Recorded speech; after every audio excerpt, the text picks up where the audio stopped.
Hey everyone, I'm Joshua Voles, site manager at One Foot Down on SB Nation. Philip Goff, 1 Foot Down. And we just laid witness to 30-27 victory for Notre Dame. They retained the Jewel Shillelagh for the third year in a row.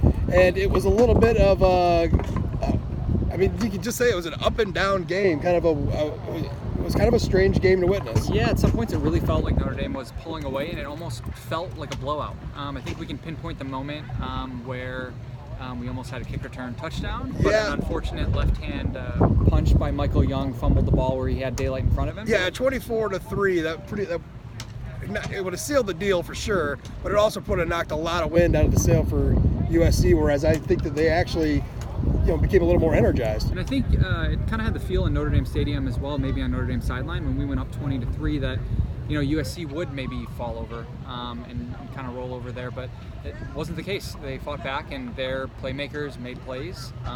Marquise Stepp looked like a man, a beast. He's breathing that Indiana air again, and he felt at home. For all the Southern California boys who can't handle the fall and the early winter, he definitely embraced it, and he's going to be, we're going to see him over the next 2 years. And that was something that I think that was probably overplayed. I mean, it's cold out here, but USC didn't seem to really bother them at all. I mean, there wasn't a whole, not like when you watch Miami or Florida State, when they come into it, they handled it, quite well, fought back, which, usually doesn't happen in a cold weather game from a southern school or a warm weather school, fighting back against the cold, and you got to give them a lot of credit. They put up the fight. And story of the game is definitely Jonathan Dorr.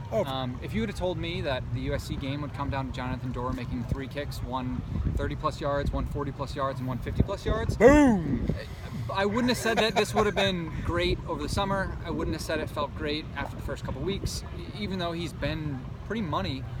This was a huge moment for him, and the fact that Kelly trusted him. I think Kyle Brinza actually tweeted, which was interesting to see, that he gave him confidence. Kelly did, putting him in to kick a 52-yarder. Yeah, it's amazing. The biggest thing that we had, one of the biggest things we had issues with Notre Dame all off season, was special teams. We were certain that special teams was going to lose Notre Dame a game this year, and as it turns out, it's been a fairly big strength. I mean, outside of the fumble from Michael Young, the special teams play. They keep playing very well. But I want to touch real quick on someone who I keep saying week in and week out doesn't get enough credit. Tony Jones Jr. over 170 yards tonight. Jafar Armstrong, for all the talk all week, I think he had 1 carry for -4 yards. Might have had another touch on a swing. I can't quite remember, but Tony Jones blasting through lines. I mean, it was a battle between Stepp, really, and Jones. I mean, Jones had quite a few more yards, but he hit a big 43-yard popper.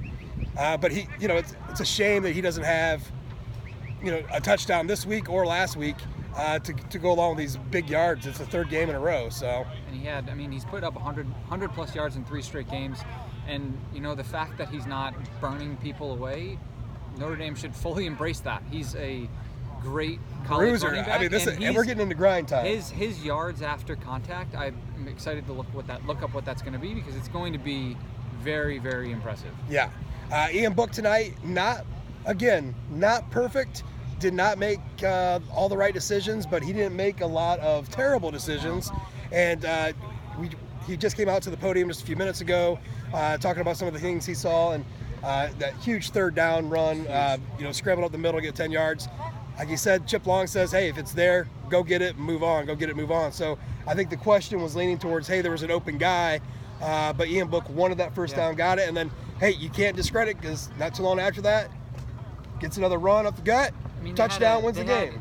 They got the ball back and took it over 6 minutes, 75-plus yards, ate up nearly all the remaining clock, scored a touchdown, and Book did it himself. So, when it was crunch time, Book drove them down the field and won the game, and that's all you can ask for. Absolutely. I mean, it was, what more are you going to do? There's a few other little things. Braden Lindsey finally gets his hands on a ball, and you saw what happens. That kid can absolutely fly. Cole Kmet gets another touchdown. That's his 3rd. Yep. It was a solid performance by the defense. Not great. Dante Vaughn got a big whoop from us out of the pass defended that they blew dead because of some kind of whistle. Inadvertent whistle. So. And the big ruckus about Brian Kelly being on the field and just to have fun with it all. I'm like, I can't think of anything better than some kind of weirdness like that. May I have your attention, please? Be the last time. All unauthorized motion is remaining in the We are very authorized to be here. This is not on us. So you see what happens? You see what happens? Just out here too long. Anyways, so look, 30-27, rivalry win. We can't ask for more than that. We go into a bye week. Yep. Healthy. Sean Crawford coming back from Michigan most likely, which again he was definitely missed today. Yeah. But I think it's obviously important getting him back. And I thought they did. I mean, honestly, I thought they did a fairly good job of keeping guys in check for the most part. There's Pittman. I think Pittman had 37 yards. There was guys that get loose. Ross A. Brown is just a pure athlete, and like that touchdown grab he had was incredible. Yep. They're going to get theirs here and there, and that's just the way it is. But they really kept it in check.